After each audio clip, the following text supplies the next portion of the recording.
AHN news خبر دنیا بھر سے۔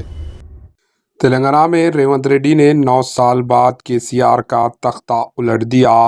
تلنگانہ میں کانگریس کی سونامی میں BRS حکومت بہہ گئی۔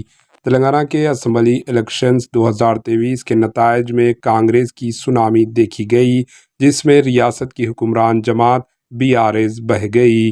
گزشتہ 10 برسوں سے اقتدار BRS کو کانگریس نے اقتدار سے بے دخل کرتے ہوئے بھاری اکثریت سے کامیابی حاصل کر لی ہے۔ BRS کو ان نتائج میں شدید دھکا پہنچا ہے۔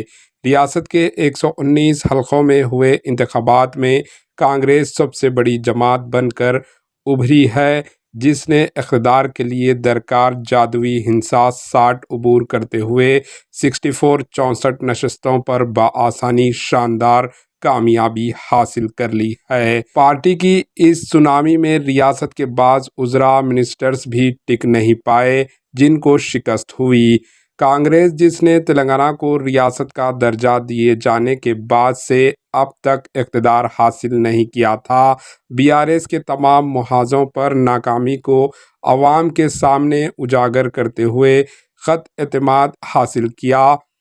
اس طرح 2014 میں متحدہ آندھرا پردیش کی تقسیم کے ذریعے بنائی گئی ایک اور تیلگو ریاست تلنگانہ میں پہلی مرتبہ کانگریس کو اقتدار نصیب ہوا۔ ان حیران کن نتائج میں کانگریس نے حکمران جماعت BRS کو اس حد تک محدود کر دیا کہ وہ کسی بھی جماعت کے ساتھ مل کر بھی حکومت بنانے کے لیے درکار جادوئی عدد تک نہیں پہنچ سکتی۔ انتخابات کے بعد تقریباً ایگزٹ پولز نے کانگریس کو اقتدار حاصل ہوتا ہوا دکھایا تھا۔ ریاست کے حکمران جماعت BRS ان نتائج میں صرف 39 نشستوں تک ہی محدود ہو گئی۔ مجلس اتحاد المسلمین MIM کو ان نتائج میں 7 نشستوں پر کامیابی ملی، BJP کو 8 اور CPI کو 1 نشست پر کامیابی حاصل ہوئی۔ Bureau report AHN news. AHN news کو لائک کریں، شیئر کریں اور سبسکرائب کرنا نہ بھولیں۔